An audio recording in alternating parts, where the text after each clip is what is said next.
and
Good afternoon, everybody, and welcome to our session, Going Viral, Understanding Public Infection Spread.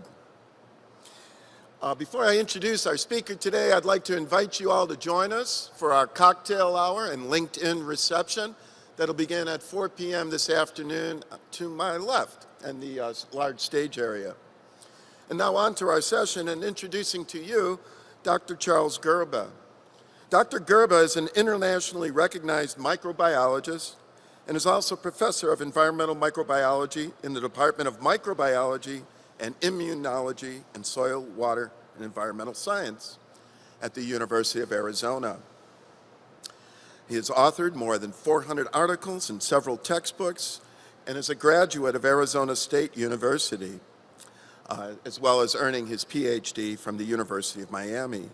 Dr. Gerba is a frequent speaker and guest on national television programs, exploring ways to halt disease spread, and is a scientist whose studies on pathogens on shopping carts prompted supermarket chains nationwide to adopt the use of wipes for customer use. His work on the spread of norovirus in schools, offices, hotels, and other locations have led to changes in cleaning, sanitizing, and disinfectant practices. So ladies and gentlemen, please join me in welcoming Dr. Charles Gerba. Great, thanks. Yeah, thank you for getting the opportunity to talk to you today. And I largely thought I today would really talk about viruses, since I kind of put that in the title today. But I wanted to make you aware too, if you're not already, that about 80% of all common infections, colds, flus, diarrhea, can spread through our environment. That's air, water, food, and we use the term fomites. They're not a character from Star Wars, but they're what we call in science inanimate objects in that. And so most common infections can be spread this way. What's the other 20%? Anybody got an idea? Okay, sex and insect bites, all right? So if you give up sex and use a lot of insect repellent, you're only going to avoid 20% of the illnesses, so hardly worth it, in my opinion. But anyway, you get about 1 billion cases of respiratory and enteric infections per year in the United States, which costs this country billions of dollars every year. And largely they're fairly common agents that you might, like influenza, everybody's heard with, norovirus in more recent years. And then some of the antibiotic resistant bacteria like MRSA have become of concern. I just want to give you a recent example of a norovirus outbreak going on here in Nevada.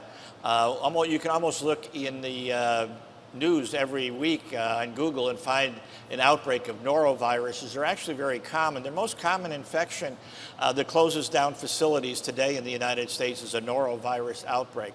Once they start spreading through schools, they can spread very quickly through the school environment. It's ideal for the spread of norovirus when you have small kids, incomplete sanitary habits in that. And so you can cause very quick spread, and in reality it can cost a significant amount of money too when you start closing facilities and doing additional cleaning and services. And people should be aware of this virus because I think more and more we're going to hear more about it.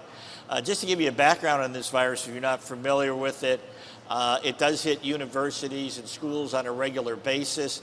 This is a poster from the University of Arizona where we had an outbreak of noroviruses and had to close dormitories in that and put out some information across campus about the importance of this virus and how rapidly it spreads. It's a curse of the cruise ship lines. I think one of the reasons why we see more of it occurring in facilities like cruise ships because we're getting bigger and bigger cruise ships and you're putting more and more people in one location. And when somebody has an illness, it can spread much more quickly when you start confining people in larger cruise ship stadiums, buildings. You're creating the perfect storm for microorganisms to spread quickly. It has caused outbreaks in Nevada, by the way, including Harrah's Casino. And it does take an effort to clean up on these. I remember in studies we've done, we do find noroviruses on the slot machine handles during outbreaks, by the way, and the chips we have in the past too. So any type of facility where you get large numbers of people in is susceptible to norovirus outbreaks. Emergency rooms and hospitals are associated with these outbreaks too. Why? Because if you get seriously ill, you go to a hospital. You go in there and you contaminate surfaces in the emergency ward, and then other people come in and pick it up. So again, it creates the perfect storm for noroviruses. What are noroviruses? They're a major cause of diarrhea, if you didn't know. And there's been a steady increase in outbreaks over the last decade. Most people don't realize that noroviruses have been on the increase, the number of outbreaks worldwide. New strains evolve about every 5 years. So every 5 years you have a new cycle of outbreaks occurring. The length of illness has been increasing over the years. Microorganisms evolve and viruses are one of those that do that. And so we see more virulence being developed. In fact, the mortality rate among the elderly has been increasing. This is a serious virus too. In the elderly, you have mortalities of 1% to 2% of the people can die from this virus. So it is a concern, especially with the evolution of new viral types. It is costly. This gives you an idea of cost of typical norovirus outbreaks in emergency care facilities in that. Basically, in England, they looked at outbreaks over several years, and they figured the average outbreaks in US dollars was costing between $500,000 and $600,000 in emergency rooms. That included cleaning costs, sick leave for the people who got sick cleaning up. They're susceptible to these infections. Replacement of supplies and materials that had to be used, and lost revenue. The facility had to be closed. So there's always a cost associated with any closure or norovirus outbreak. Give you another example of a cost of an outbreak in Ohio school district, similar to the one that's occurring in Nevada now. And a look at the cost of these indicated that you were looking at $1 million to $2 million of cost based on state reimbursement, closure of facilities, lost school time, supplies, and that. So they're not insignificant when you start actually adding up the cost of these. A little more detail on noroviruses. Hopefully I got you interested. It is a leading cause of diarrhea in the United States. Most characteristic of this virus is 70% of the people vomit. And they have projectile vomiting, which means it, I'm trying to say that nice, it goes a couple of feet. So it really spreads across the facility. I think the vomiting is more of an issue in facilities than the diarrhea because the vomit can contain up to 1 billion viruses. So it can contaminate quite an area, and is a concern. You usually only have a 12 to 48 hour incubation period before you get ill, and it lasts about 1 to 3 days. It's usually not life-threatening. I mean, you want to die, but you don't usually, okay, because it's so miserable. And it's highly contagious. There's no long-term immunity. If you get a norovirus infection, that means you're a susceptible individual, and you'll probably get it 1 or more times in your lifetime after that. So, you know, it's one of those things, don't get sick, because it just means you're going to get it again. It's related to your blood group. If you're a blood group O, like most people, you're highly susceptible. You will eventually get norovirus infection. If you're an A or a B, your odds are a lot less, interestingly enough. It only infects human beings. Pets don't get it and that, so it's only under other individuals that can actually get it. As I said, the virus is highly contagious, highly infectious. It's very small, and you can get enough virus on a head of one pin to infect 1,000 people, to give you a rough idea. So it doesn't take a lot to infect individual. Average number of people require about 18 viral particles. When you vomit in a facility, that person is putting about 1 billion viruses of norovirus in the facility. So it doesn't take many to infect you. That's why it's so highly contagious and so problematic at facilities, and why it really closes to so many facilities. Not just to deal with diarrhea, I also wanted to talk about viruses that cause cold and flus. Parainfluenza is it's not as bad as the flu, but worse than the common cold. It's one of those viruses that makes you ill, but you still go to work and infect all your colleagues with it. Where influenza, you tend to stay home. So in a way, it's more problematic in trying to control in a facility. And we did a study a few years ago looking at it in the fall of 2004 in cities across the country, offices. We looked in conference rooms, in cubicles, and we found it in about 1/3 of all the offices during that season. And it was very widespread across the United States. The concern here is that you actually go to work ill, you're less productive, and then you infect your colleagues. Presenteeism at work, it's believed now, costs as much or more than people staying home ill. Most people only stay home 2 or 3 days a year with a respiratory infection, but they'll go to work maybe 1 to 2 weeks with a respiratory infection. And even a headache can cost the company $500 in lost productivity. An infection like this costs the company about $280 in lost productivity just by you being at work, because you're miserable and the whole time you're not as productive. So a lot of people forget it's just not about absenteeism, it's about going to work sick and spreading the illness around. Now, with this viruses on surfaces, if you touch these surfaces, you can pick up that virus on your hand. So it does create a minefield of germs in your office. One of the things I want to point out is the importance of difference between cleaning and hygiene.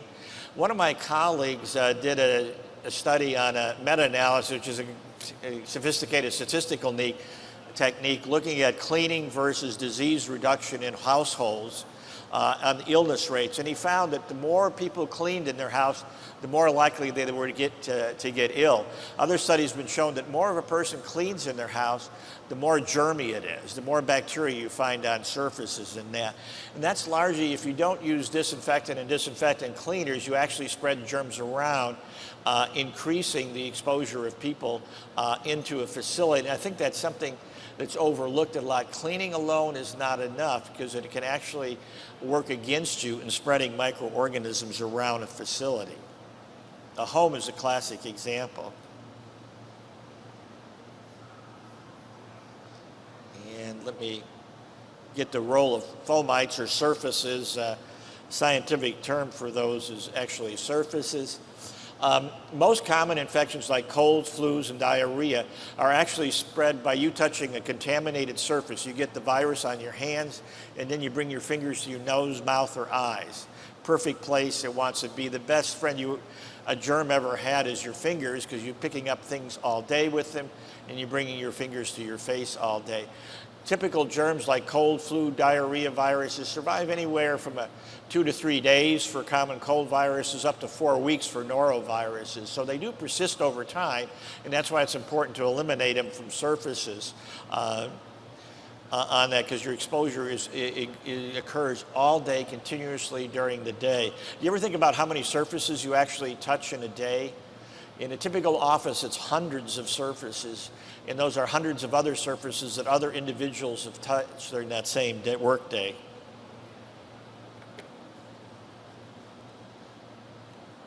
If I can get this to move. Again, defining this, cleaning is removal of unwanted matter. I think a lot of people in this industry have defined that. And then hygiene is reducing your risk of infection, and really good hygiene is reducing your risk of infection. And one of the things you have to be aware of is how often you may touch a surface that may be non-hygienic and bring your fingers to your face. Small children do it most often, under 2 years of age. They haven't figured out what food was yet, so they put everything in their mouth. And then as you get older, people do it less. But even if you're looking at children, the average child swallows the amount of dirt on 6 kitchen floor tiles per day, I calculated once. So they're continually getting things on their hands all the time, children. There isn't a child that probably goes into a house after being in a playground that doesn't have fecal bacteria on their hands. In studies we've done, we found hepatitis A virus on hands, noroviruses on children's hands, Giardia parasites after they come back from playgrounds. They get their hands dirty and that. So children are always picking up microorganisms all the time that can infect themselves, largely because of their habits they have and where they're playing and that. So oftentimes we always see children at the greatest risk. If you always wonder why children get more colds and flus, it's not only because of their immune system, it's because their exposure is much greater than an adult when you think about it. Let me try this. Now adults do the same thing.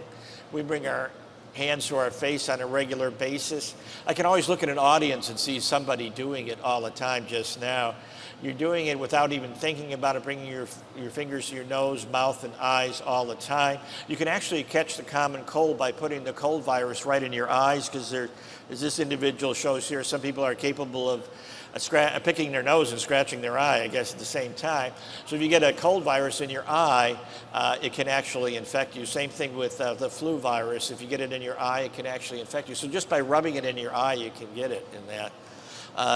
So you're doing this every time, about 3 or 4 minutes as an adult, and every time you do that, there's an opportunity to spread a microorganism or a disease-causing microorganism. I want to give you an example or two here of some outbreaks that we've investigated, particularly emphasizing the norovirus here. Back in 2005, we had an outbreak of norovirus at Northern Arizona University one summer during the summer school. And the outbreak involved about 150 individuals, and 51% were participants or staff in a summer camp that was going on. The outbreak started when somebody vomited in a bucket in the gym, and that was enough apparently to contaminate other surfaces, or when the cleaning was done in that.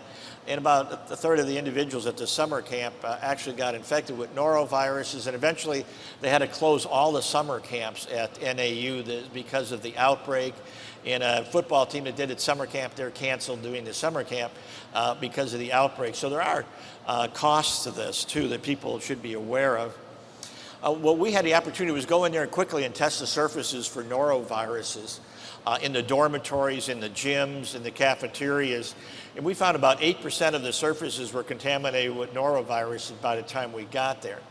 And then what happened is they closed the dorms, they went in there and cleaned the facility with bleach, and then we went back and tested the surfaces, and now 58% of the surfaces were positive for noroviruses. They weren't monitored very closely, apparently, the cleaning crews, and they ended up spreading the norovirus throughout the facility. So we recommended it would not be a good idea to open the dorms and the gyms at this time, because they seemed to have spread it. So they went back in there and monitored closely the amount of bleach they were using, and we provided them with quat disinfecting wipes that they could use on surfaces they did not want to use bleach on, and then cleaned the facilities, the dorm rooms, and then we went back and tested back, and they got it down to about 8% again, a little less than 8% actually.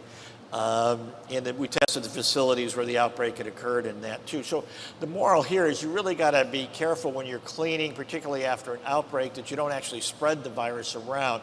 There have been examples in other outbreaks where vacuum cleaners were involved, where somebody vomited on a floor and then they came and cleaned it up, and then they vacuumed the area, got the virus in the vacuum cleaner, put the vacuum cleaner away, came out a week later, vacuumed again, and started another outbreak.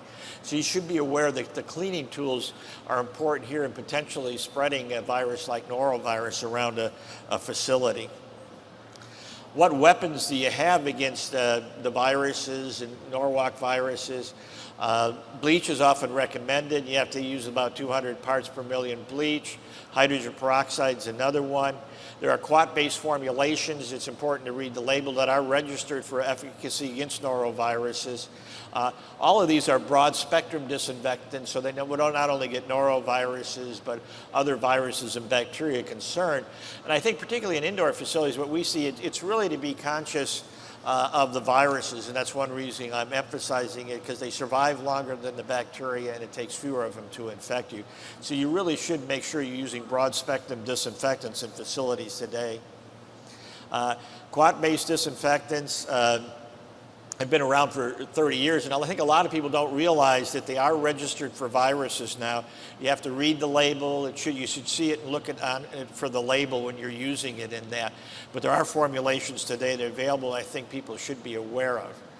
Let me give you another example of viral contamination of facilities and contamination in general. I always like studying schools. We've done studies on grade by grade of schools and bacteria in schools, in that the germiest place usually, I'm sorry, I use Germany to mean bacteria and viruses in that, is usually the cafeteria, followed by computer equipment, interestingly enough, in children's desks. The cleanest place in schools is usually the top of a toilet seat. Usually in most facilities, whether you go to an office building, schools, malls, top of a toilet seat is the cleanest thing you'll find if you're not aware of that. It's our gold standard in terms of hygiene, cleanliness. Why? Because the American people are terrified of butt-borne diseases, so they nuke it with disinfectants. Or in the United States, 48% of the American people either wipe a public toilet seat or put paper on it. So it's usually the cleanest thing. The same thing is true in the home, too. We've done studies in the homes, and top of toilet seat's it. So if you ever have an epidemic of any microorganism in a facility, run to the toilet, sit on it, and drop your pants. You're the safest place you can be from what we've seen. You wouldn't believe it. It's not intuitive, right? But fear accounts for a lot in terms of where you want to really be clean. What you notice, too, when you go through schools, the germiest classrooms are kindergarten to 5th grade, if you look at all the facilities. And then it starts cleaning up as you go along to older grades. And it's probably something to do with puberty, we're guessing, is that, having a runny nose in the classroom and wiping on your desk is not in anymore. So you suddenly see a change. But in reality, you don't see much of a change in germs in classrooms between kindergarten and about the 5th or 6th grade, just to give you an idea. So where do you find fecal bacteria in a classroom? Well, it's not the restroom.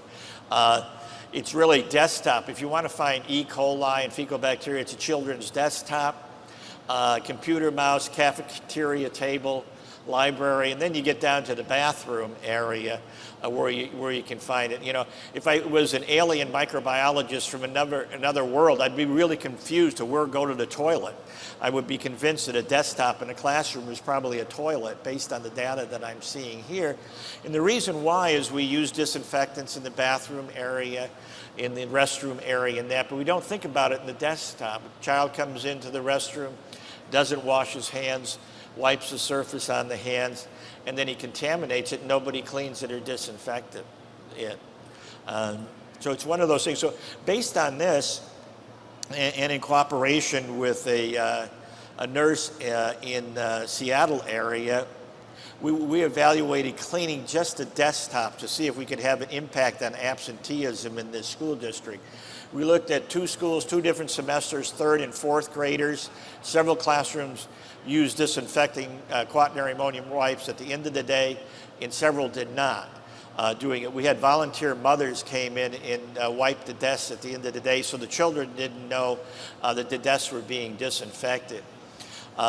Results was a 50% reduction in absenteeism among the classrooms. With the wipes, there was 50% of the absenteeism. Now, we published this.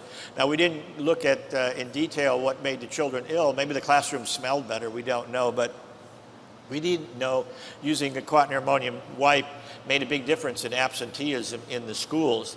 We've done follow-up studies on absenteeism illness rates, and largely it's a reduction in illness rates due to diarrhea in the classroom if you're using wipes on the desk and that. So you can have an impact in that, a significant impact over a school year. But I always like to talk about hotel rooms too. We've done studies on hotel rooms. This study we did some years ago, I don't think you can find many hotel rooms for $20 a night in Tucson, Arizona anymore. But what we found in looking at the total number of bacteria in hotel rooms, there was a difference in what you paid. Believe it or not, the less you paid, the more germs you were sleeping with. Maybe that's intuitive, I really don't know. But you wanted to stay in Tucson at the time in a hotel room, paying more than $50. But again, look at this. What's your cleanest object again here? The top of a toilet, see? Wins again if you look at either group for cost of hotel rooms. It's a toilet seat. So believe me, please don't encourage people to do anything more on the toilet seat because it's okay. The dirtiest thing actually turns out to be the TV remotes here. In terms of total number of bacteria, and colon fecal bacteria and bodily fluids, we found semen on 20% of the remote controls. Apparently there's something you can do with those I haven't discovered yet, but and you do find, we did find MRSA, which causes skin infections in that. So why do you find these on remote controls? Hard to clean, hard to disinfect. So probably you need to be a little bit more concerned about the remote controls because it's skipped over. Again, it's a surface that's probably really not looked at enough. One of the things we did is look at the spread of viruses in hotel rooms. We added a virus called MS2, which is a bacterial virus. It doesn't infect human beings. And we added it in two different studies, one to a person's hand that was attending a meeting. We just went through and swabbed everybody's hand like in this room, and then we put a virus on one of their hands. And the other one is we put the virus on a countertop in their room. And then we sampled the next series of rooms that day after the maid cleaned, and we sampled the conference rooms and the conference attendees' hands that were doing it to see where the virus went. Remember, we only put it in two places, on a countertop in the room and on one person's hand. Well, the maid moved the virus to the next 4 rooms when she cleaned, just by cleaning, probably with her cleaning cloth, got it on there, spread it to the next rooms. They even ended up in the conference room. Somehow, I don't know if they used the same cleaning tools. It ended up on 1/3 the conference attendees' hands, either whether you put it on somebody's hands or put it in one of the rooms. And the first thing that gets hit, by the way, this is a coffee pot in the breakfast area. This is one of those hotels. They have a breakfast area. So if you're going to get coffee in the morning at this hotel, be the first one in the morning, or bring your hand sanitizer with you because it's going to get hit right away. What it demonstrated to us is viruses can spread very fast. You can pick up a virus from somebody you'll never meet, never know, staying in a cheap hotel, comes to the conference. So what we did is we did interventions. We provided the maids with antimicrobial products, quat-based wipes, provided attendees with hand sanitizers, and then we did the same experiment over again. We put the virus in the room, we put it on people's hands, saw what would happen. And this actually reduced the spread of the virus from the rooms by 90%, just giving the cleaning crews disinfectants we know that were active against this virus, and using the hand sanitizer reduced the viruses on hands by 50%, and 50% of the people who had the virus. So it was really a simple intervention. We did another study, let me see, where we did an office building. And what we did is the same thing, except we took an office building with 80 people and we put the virus on the push plate to get into the building. And then we saw how the virus spread throughout the facility. And we collected samples after 2, 4, 7 hours from the fomites in the hands.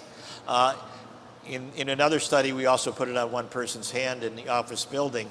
And not surprisingly, the first place it ends up in the coffee break room again. Not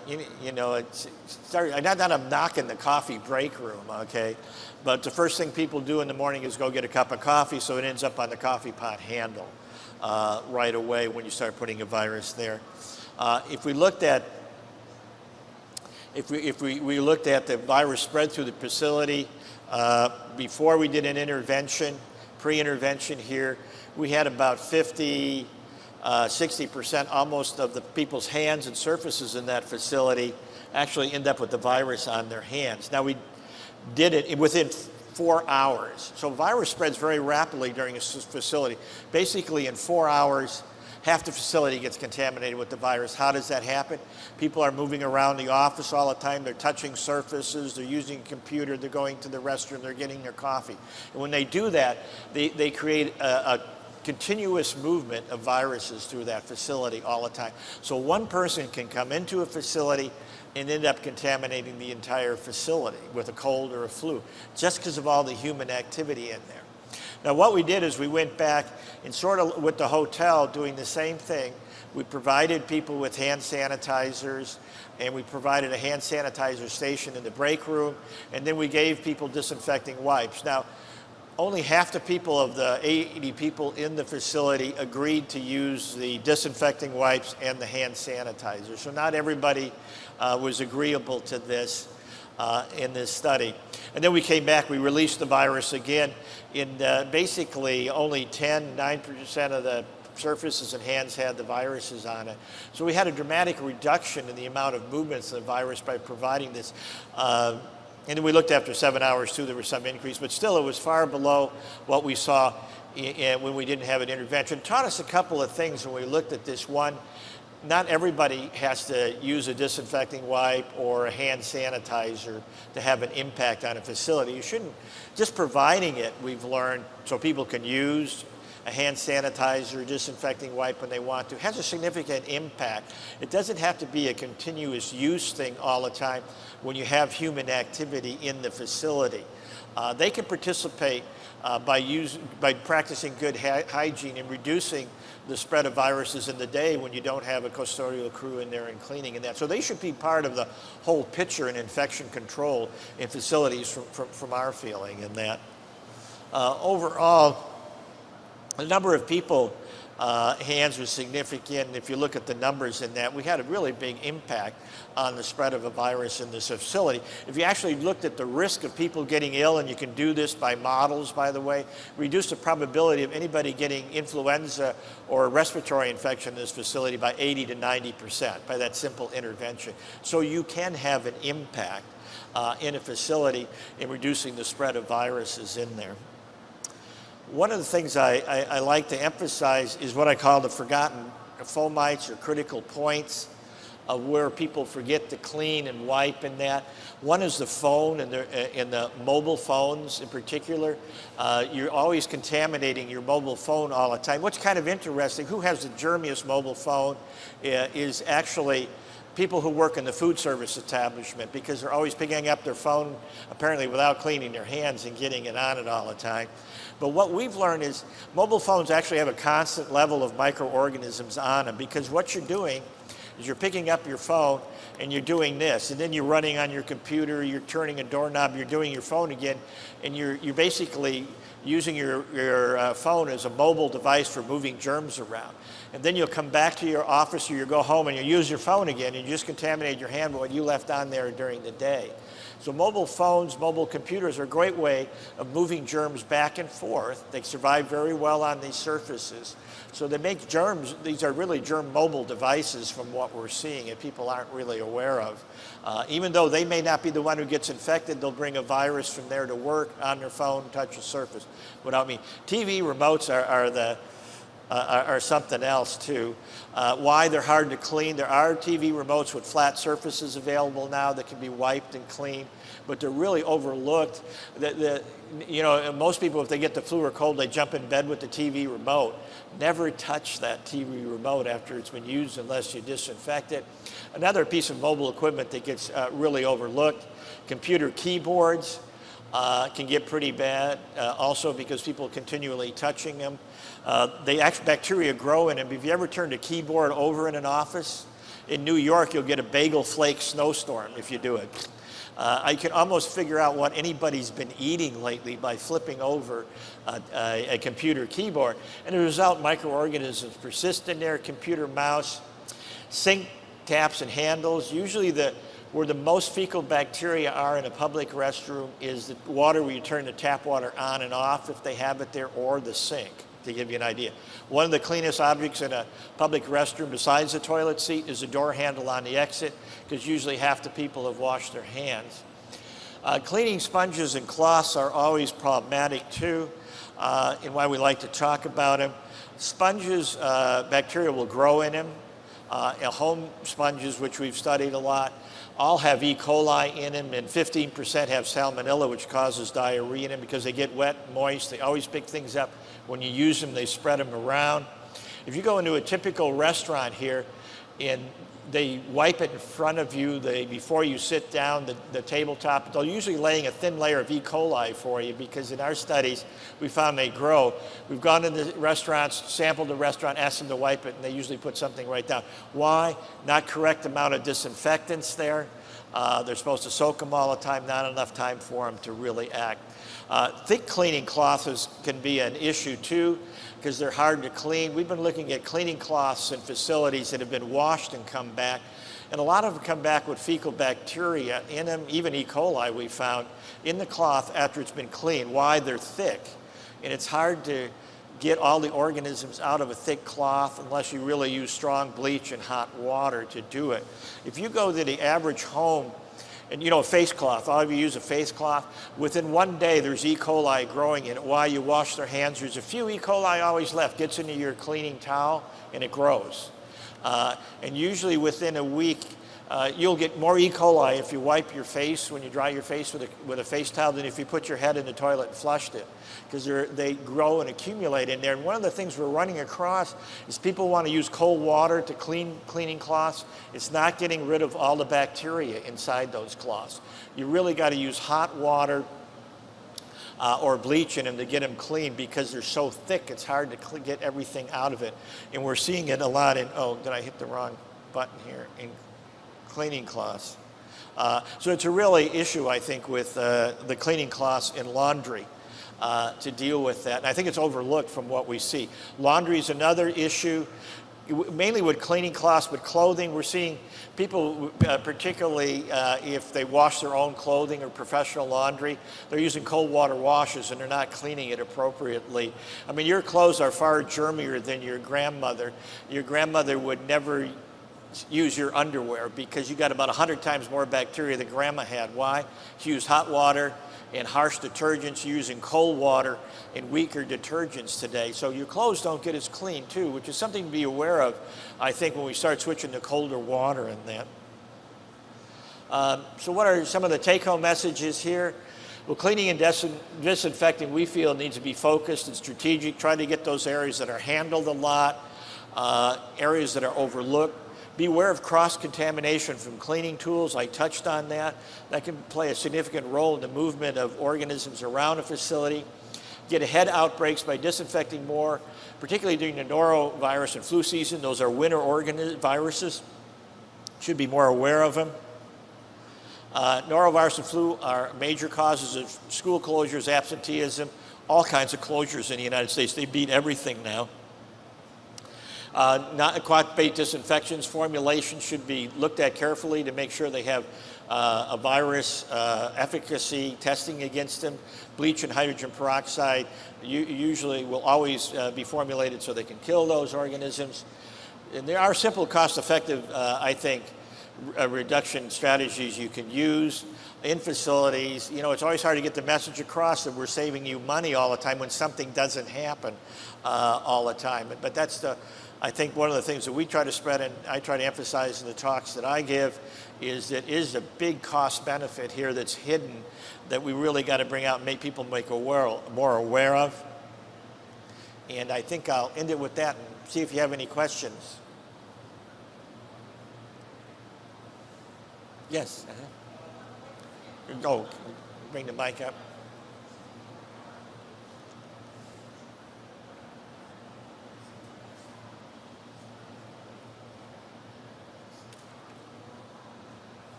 I've had several discussions with different vendors the last couple days on the benefit of using the germicidal wipes versus the traditional spray and wipe with a cloth or microfiber. What's your take on that? That's a good question. You know, I'm going to do a little bit from my experience in it. We've looked at quat-based disinfectants, for example. In the, you know, you're supposed to wait generally from 2 to 10 minutes. And what we found is if you provide homeowners with a quat-based wipe, disposable disinfecting wipes, they work much better in the home. You'll get 99% fewer organisms on surfaces than that.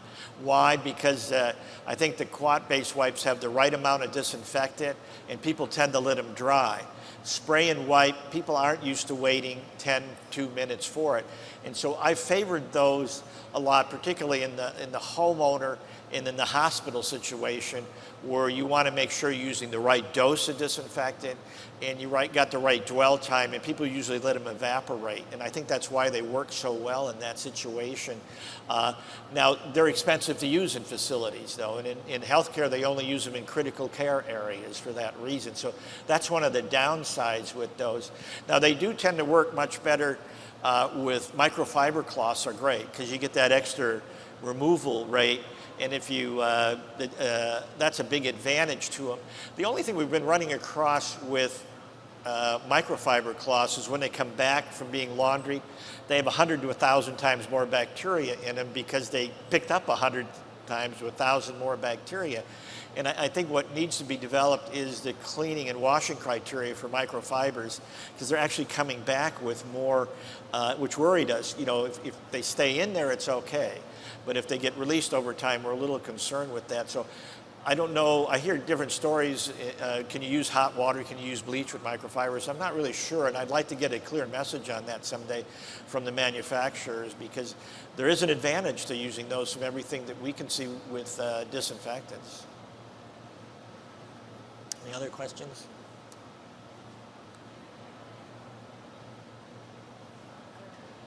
Very nice presentation, funny too. Dr. Gerba, I saw you are recommending the quat-based wipes that are registered by the EPA.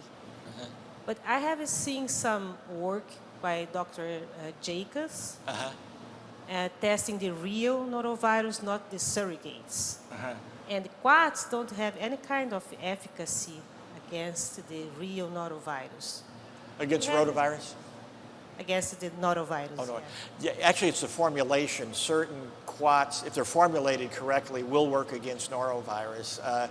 You have to read it on the label, but it's the formulation on the label. It says if it's active against norovirus.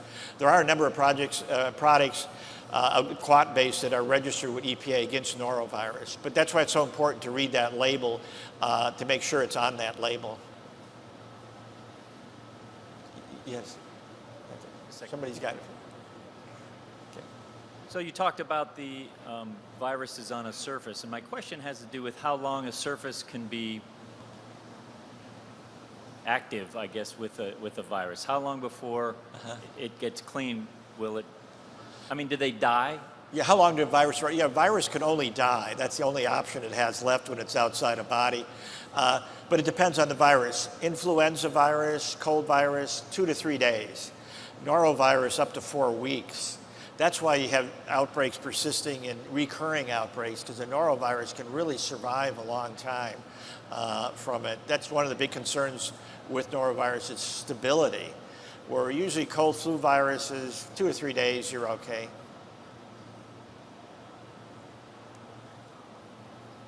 Thank you. I was going to ask you, so is flu season a myth then?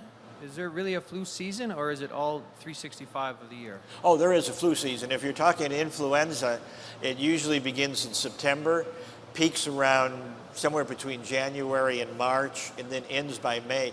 We go in and sample daycare centers, surfaces. You see no influenza until September. Then maybe 10% of the surfaces you hit March. 70% of the surfaces have influenza virus on it. You know, if you're, I mean, the scariest place to go to me is a daycare center. Man, I almost want to wear rubber gloves, because every surface has some kind of organism on it in the daycare center, just to make you aware. But it's a good sentinel. I mean, if your kids are too healthy, send them to a daycare center. I guarantee that. Pick up something there.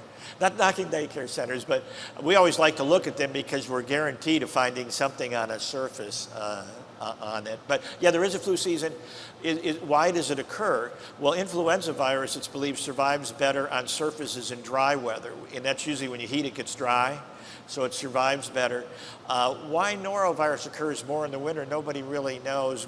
People think because we were indoor more often and closer together is one explanation. Let's go. Okay, one minute. Hi, I'm in the commercial janitorial business, and I have a lot of people ask me about green products. It seems like they're more diluted. Is it possible to have green products and still be efficient as far as a disinfectant? Yeah, the question was about green products. Let me give a general, what's green is difficult to define for me sometimes when it comes to disinfectants. Disinfectants is a legal word used by the Environmental Protection Agency. It has a certain efficacy against certain pathogens in that. Now, there are a lot of things that will kill microorganisms to some degree, like vinegar, people always mention to me, but it was not qualified as a disinfectant because it doesn't kill the organisms fast enough or to a greater degree. EPA has a list of things that are considered more environmentally friendly disinfectants you potentially could use. But there's no what I would call green unless you're talking about natural products. Now, there is natural product like thymol is one that's used, that's registered by EPA. However, it, like a lot of natural products, suffer from not being broad spectrum. They usually have limited activity against viruses. And a lot of natural products are allergens. So you can find natural products that would qualify, potentially could be registered, but there's always a concern like allergens because natural products tend to be allergenic, for example. But there are products that are considered more environmentally friendly disinfectants you can look up at EPA's webpage, but nothing I would really call green in the common sense of being a totally organic substance that might be considered natural. And that's okay.